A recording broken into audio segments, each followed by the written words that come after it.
artileri merupakan kelas senjata berat yang mampu menembak artileri. Senjata artileri terdiri dari beberapa bagian. Tentunya, bagian-bagian ini sedikit berbeda untuk jenis artileri yang berbeda. Misalnya, ada artileri jenis tarik atau taut, ada juga artileri gerak sendiri yang dipasangkan pada platform kendaraan, semisal menggunakan sasis tank seperti M109 atau menggunakan platform truk, misalnya Caesar. Di sini, kita akan fokus membahas bagian-bagian dari artileri jenis tarik. Artileri ini dapat dipindahkan dengan cara ditarik oleh kendaraan. Untuk itu, artileri ini dilengkapi dengan roda. Di ujung belakang terdapat kait untuk dicantelkan pada kendaraan penarik. Bagian utamanya adalah laras atau sering disebut sebagai gun tube. Laras berupa silinder panjang tempat proyektil melesat karena didorong oleh tekanan gas hasil pembakaran propelan. Di bagian dalam laras terdapat alur melingkar. Alur atau rifling ini membuat proyektil berputar untuk menyetabilkannya saat terbang. Di bagian pangkal laras terdapat chamber. Disinilah terjadinya pembakaran propelan saat penembakan. Di bagian belakang laras terdapat mekanisme bridge untuk mengunci dan menutup lubang belakang laras. Laras berada pada semacam rel yang disebut sebagai cradle. Laras ini terpasang pada mounting yang disebut slake, dan slake inilah yang berada langsung pada cradle, sehingga saat penembakan, laras yang terdorong karena recoil dapat meluncur ke belakang. Untuk mengurangi recoil, pada bagian ujung depan laras sering dipasangi muzzle brake. Pada bagian atas atau samping laras terdapat silinder yang disebut sebagai recoil brake. Recoil brake ini memperlambat gerakan recoil dari laras. Selain berfungsi sebagai recoil brake, silinder ini juga berfungsi sebagai counter recoil untuk mengembalikan posisi laras ke posisi semula. Untuk menahan recoil yang besar, artileri terpasang pada landasan yang kuat. Pada artileri tarik, terdapat dua kaki di belakang yang disebut rail untuk menahan recoil. Kaki-kaki ini pada ujungnya terdapat spade atau semacam mata bajak yang tertanam di tanah. Artileri terpasang pada dua poros sehingga bisa digerakkan dalam dua aksis, yaitu elevation atau elevasi, yakni sudut vertikal, dan traverse atau gerakan horizontal. Poros horizontal yang memungkinkan artileri digerakkan vertikal berada di bagian belakang dekat pangkal. Ini untuk memungkinkan artileri diarahkan pada sudut elevasi yang tinggi. Namun, penempatan ini berarti poros tersebut berada jauh di belakang titik berat, sehingga laras akan cenderung turun. Untuk itu, pada artileri dengan laras yang panjang, terdapat mekanisme penyeimbang yang bernama equilibrator. Equilibrator memberikan gaya tolak yang berlawanan dengan gaya berat dari laras. Equilibrator ini bisa menggunakan mekanisme pegas, pneumatik atau tekanan udara, dan hidropneumatik. Meskipun lebih sering digunakan sebagai senjata tembakan tidak langsung atau indirect fire, artileri bisa juga digunakan untuk senjata tembakan langsung. Ini artinya mungkin saja kru artileri berhadapan-hadapan langsung dan terlihat oleh musuh. Untuk itu, pada beberapa jenis artileri dilengkapi dengan perisai baja untuk melindungi kru dari tembakan musuh. Sekarang, kita bahas amunisi dari artileri. Amunisi artileri terdiri dari beberapa jenis. Ini umumnya tergantung dari kaliber meriam tersebut. Artileri kaliber kecil hingga menengah menggunakan peluru dengan struktur seperti peluru senapan. Amunisi berupa cartridge yang terdiri dari selongsong dengan propelan di dalamnya, primer di bagian belakang, dan proyektil di bagian depan. Cartridge ini merupakan satu paket yang menyatu. Untuk artileri kaliber menengah, misalnya howitzer kaliber 105 mm, umumnya menggunakan amunisi semi-fix.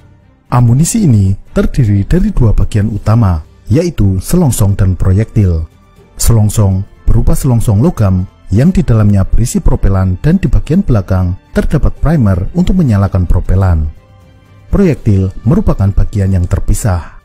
Namun, sebelum menembakkan, proyektil ini dipasangkan pada selongsong. Proyektil bisa dipasangkan dan dilepas dari selongsong dengan mudah. Untuk artileri kaliber besar, semisal 155 mm, amunisinya terpisah antara proyektil dan propelan. Propelan dibungkus dalam kantong dari semacam kain yang combustible, sehingga ikut terbakar habis saat penembakan. Propelan artileri bisa berjenis single base, double base, atau triple base. Propelan single base, bahan dasarnya adalah nitroselulus. Untuk double base, selain nitroselulus juga ditambah komponen berbahan dasar nitrogliserin. Untuk triple base, ditambah bahan berbasis nitroguanidin. Di bagian belakang, terdapat igniter charge untuk memicu pembakaran propelan utama. Igniter charge ini nantinya akan dinyalakan oleh primer. Agar pemasangan tidak terbalik, bagian igniter charge diberi warna merah. Dengan propelan terpisah ini, kekuatan tembakan bisa diatur. Jika ingin menambah kekuatan tembakan, digunakan kantong propelan yang berukuran lebih panjang, sehingga jumlah propelannya lebih banyak. Ada juga propelan berbentuk silinder yang lebih padat yang biasa disebut MAX atau Modular Artillery Charge System. Propelling charge ini bidireksional, kedua sisinya sama, jadi tidak akan terbalik. Sekarang kita lihat mekanisme penembakan dari artileri. Cara kerja penembakan artileri pada prinsipnya sama saja dengan meriam pada zaman dahulu. Propelan yang berada di belakang proyektil dibakar sehingga menimbulkan gas bertekanan sangat tinggi. Tekanan gas ini mendorong proyektil melalui lubang laras. Agar tekanan gas tidak bocor, maka di belakang proyektil diberi sumbat dari semacam kain. Pada artileri modern, amunisi diisikan dari belakang. Pada artileri dengan amunisi fix atau semi-fix, amunisi dimasukkan ke dalam chamber dari arah belakang. Agar saat penembakan selongsong tidak terlontar ke belakang karena tekanan ledakan propelan, maka di bagian belakang dikunci dengan bridge block. Untuk amunisi yang menggunakan selongsong, mekanisme bridge block umumnya menggunakan sliding wedge bridge block, yakni mekanisme bridge block berbentuk kotak yang bergerak dengan gerakan bergeser.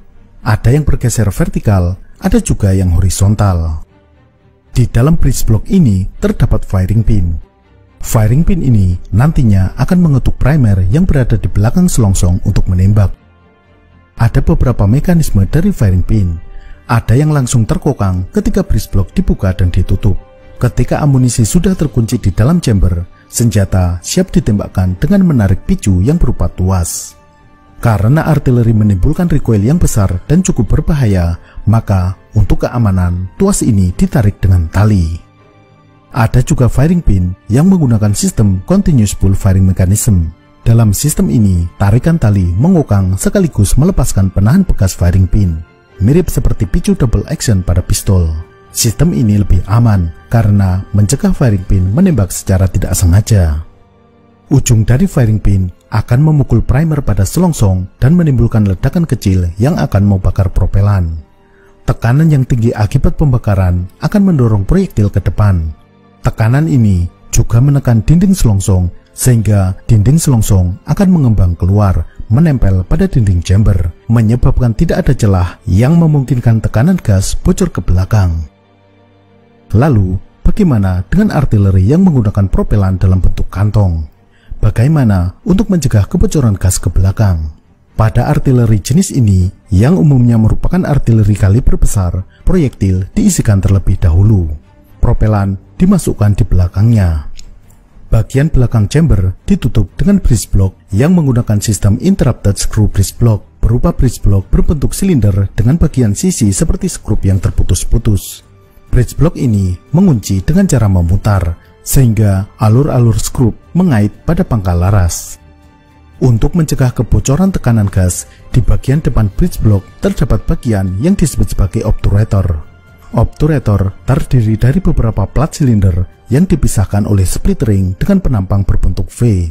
Saat plat silinder ini tertekan oleh tekanan gas hasil pembakaran propelan, maka akan menekan split ring sehingga melebar keluar, menekan dinding bagian dalam chamber sehingga menyumbat gas agar tidak bocor ke belakang. Pada interrupted screw bridge block, propelan tidak berada di dalam selongsong logam, maka primer berada terpisah. Primer berada pada bridge block. Pada artileri model lama, primer ini dipasangkan pada unit firing pin dan kemudian firing pin dan primer ini dipasang dengan disekrupkan ke dalam bridge block, lalu diaktifkan dengan tekanan tali. Ada juga yang firing pinnya menyatu dengan bridge block, lalu primer yang berbentuk seperti selongsong kecil dimasukkan pada lubang di bridge block. Pada sistem yang lebih modern, terdapat sistem magasin. Beberapa primer diisikan dalam semacam magasin pada bridge block, sehingga operator tidak perlu memasang primer setiap kali akan menembak. Karena artileri menembakkan proyektil berkaliber besar dengan bobot yang berat, otomatis recoil yang dihasilkan juga sangat besar. Untuk itu, recoil ini harus dikurangi, diperlambat, dan ditahan. Untuk mengurangi recoil, pada ujung artileri berat terpasang muzzle brake. Pada muzzle brake terdapat semacam sirip-sirip yang disebut sebagai bevel, yang membelokkan semburan gas menyerong ke belakang. Semburan ini menimbulkan gaya dorong ke depan yang berlawanan arah dengan daya dorong recoil ke belakang. Dengan demikian, tenaga recoil akan berkurang. Kemudian, kecepatan dari gerak recoil diperlambat dengan recoil brake yang berbentuk semacam tabung panjang. Recoil brake bisa berada di atas bawah maupun di samping laras. Di dalam recoil brake terdapat piston yang terhubung dengan laras.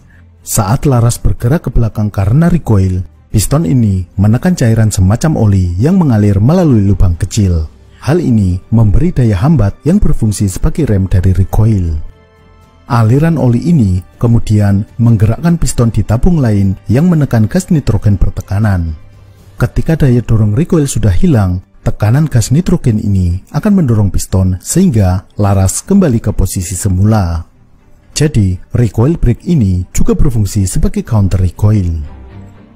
Recoil yang sudah dikurangi dan diperlambat ini pada akhirnya ditahan oleh kaki-kaki atau trail dari howitzer. Artileri umumnya digunakan sebagai senjata tembakan tidak langsung. Peluru artileri menuju targetnya melalui lintasan melengkung atau parabola. Ini artinya penembak artileri tidak melihat secara langsung targetnya. Sasaran berada sangat jauh dan tertutup perbukitan, pepohonan, dan kontur bumi lainnya. Untuk dapat mengenai targetnya secara tepat, maka senjata artileri harus diarahkan pada sudut yang tepat, baik sudut vertikal maupun horizontal. Selain itu, ada banyak faktor yang harus diperhitungkan dalam penembakan artileri. Sudut vertikal atau elevasi menentukan jarak tembak. Selain ditentukan oleh sudut elevasi, jarak tembak juga ditentukan oleh muzzle velocity atau kecepatan awal dari proyektil. Disinilah beberapa faktor harus diperhitungkan, baik faktor internal maupun eksternal. Faktor internal misalnya jumlah dan jenis isian propelan serta bobot dari proyektil.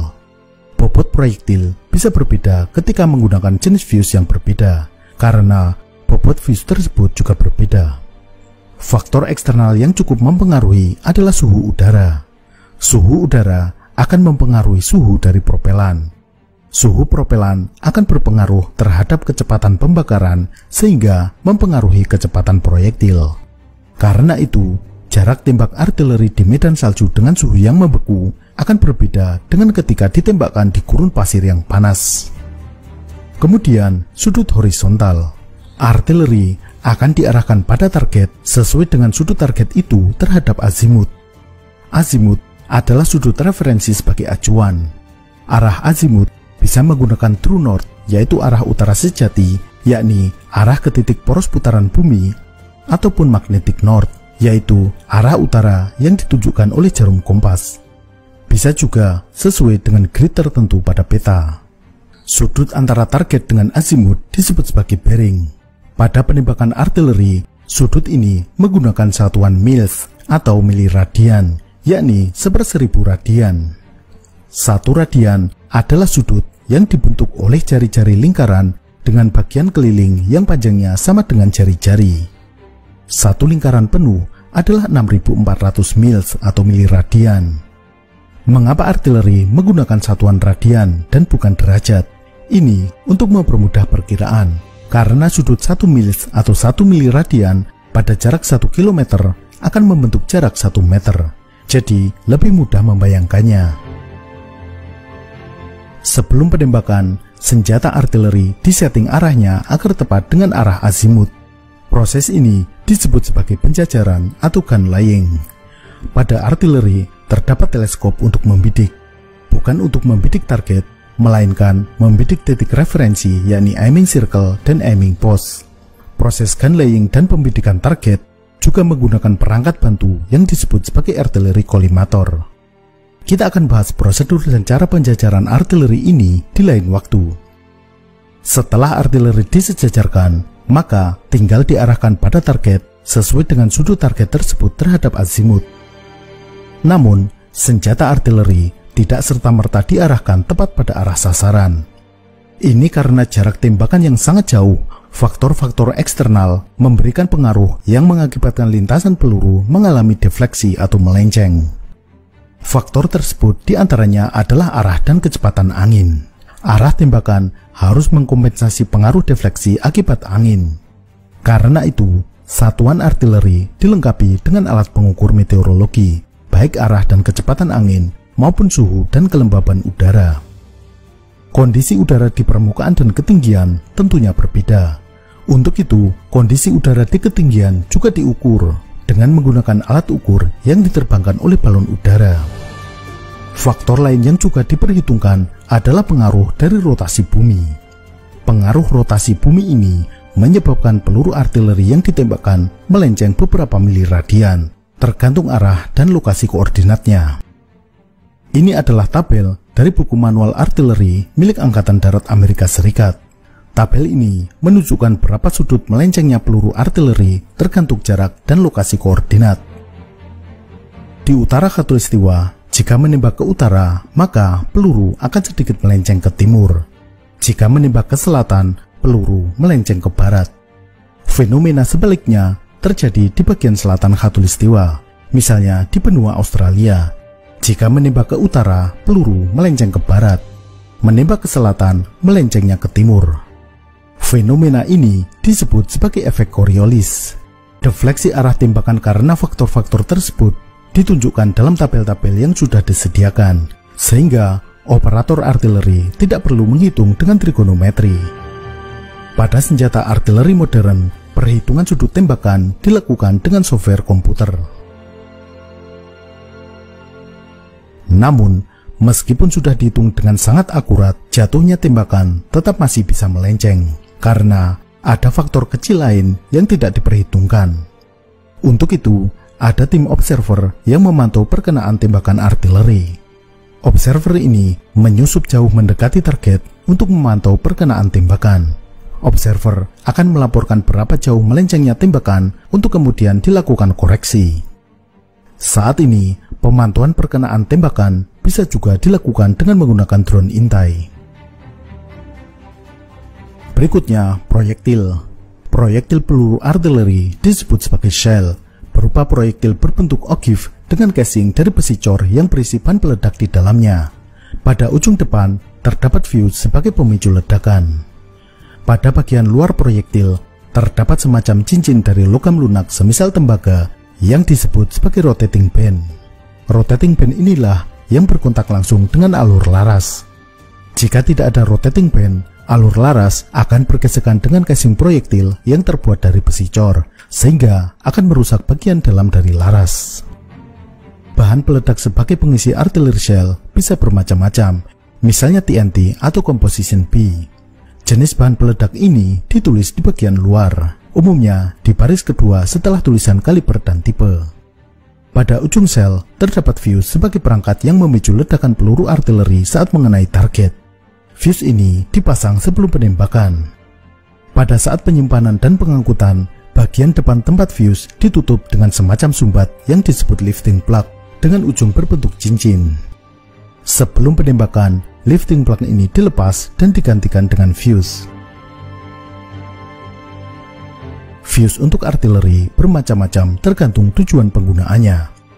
Yang paling sederhana adalah fuse impact atau point detonating fuse. Fuse ini akan meledak jika menghantam sesuatu. Ketika menghantam target, fuse akan memicu ledakan bahan peledak di dalam shell. Kemudian fuse delay. Setelah menghantam sesuatu, ada jeda waktu beberapa saat sebelum meledak. Ini umumnya digunakan untuk sasaran semisal bangunan atau landasan pesawat terbang. Proyektil akan menembus atap bangunan, kemudian baru meledak di dalam gedung, atau menembus landasan dan meledak di dalam tanah sehingga menimbulkan kerusakan yang lebih besar daripada jika meledak di permukaan. Untuk target personel, digunakan fuse yang mampu meledakkan proyektil saat berada di udara atau airburst. Dengan meledak beberapa meter di atas tanah, maka sebaran pecahan logam akan semakin luas. Artinya, area letal dari ledakan juga semakin besar. Fuse untuk airburst ini pada awalnya menggunakan time delay, disetel agar meledak setelah waktu tertentu setelah ditembakkan, sesuai waktu perkiraan. Namun, saat ini umumnya menggunakan proximity, yang memancarkan gelombang radio dan akan meledak ketika mendeteksi pantulan gelombang tersebut yang dipantulkan oleh permukaan tanah pada jarak tertentu. Meskipun sudah digunakan selama berabad-abad, artileri tetap memiliki peran penting dalam perang modern. Untuk itu, teknologi artileri terus mengalami perkembangan. Pengembangan teknologi, terutama pada proyektilnya yang menggunakan proyektil pintar atau smart munition. Ketepatan tembak tidak lagi tergantung sepenuhnya pada akurasi penyetelan sudut tembakan. Namun, peluru artileri memiliki sistem pengendali untuk bisa mengenai target secara tepat. Munisi pintar ini dipandu dengan GPS, sehingga akan tepat mengenai target yang koordinatnya sudah diketahui. Contoh smart munition yang sudah digunakan pada artileri kaliber 155 mm adalah M982X kaliber yang dikembangkan oleh Raytheon. Proyektil pintar ini sudah digunakan oleh militer Amerika Serikat dan beberapa negara sekutu. Smart munition juga dapat mengenai target mobile, semisal kendaraan tempur. Pada proyektil ini dilengkapi dengan sensor yang mampu mendeteksi dan mengendalikan jatuhnya proyektil tepat pada target yang bergerak. Menggunakan proyektil artileri dengan sistem pemandu lebih murah dibandingkan jika menggunakan rudal balistik atau rudal jelajah.